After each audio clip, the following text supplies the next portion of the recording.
Karonjoso, nandito na naman tayo sa nature. We're back at it again. Dito tayo sa sentro ng bato ngayon. Siyempre, kasama natin dyan si Tropang Manyak. Uy, magay ka! Hi!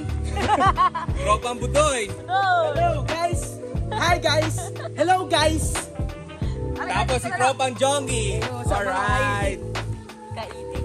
Ay, nagsiset up na sila. Set up muna tayo. Tapos si Shane Josa. Umano yan. Kakalamasap na adobo yan. Adobong gigil.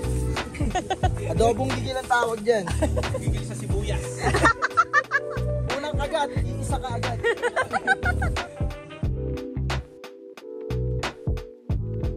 Ayan, nakapag-ihaw na si paring Budoy. Tsaka si... Ay, hindi pa pala. Nakapagpaliyab pa lang pala. Napakabilis ko. Paano ba technique mo? Yung mabilis? Antika. Antika lang sa tissue. Si ba ang invento nun?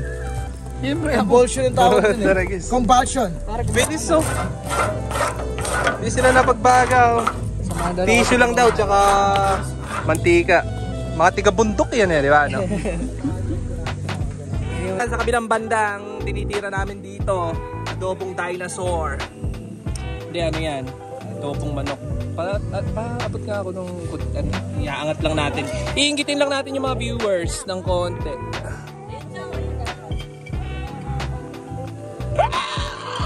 Pag yan nagmantika, patay na.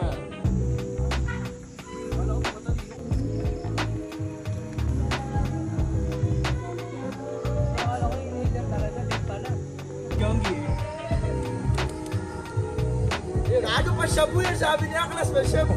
Ano yan kay Pulo?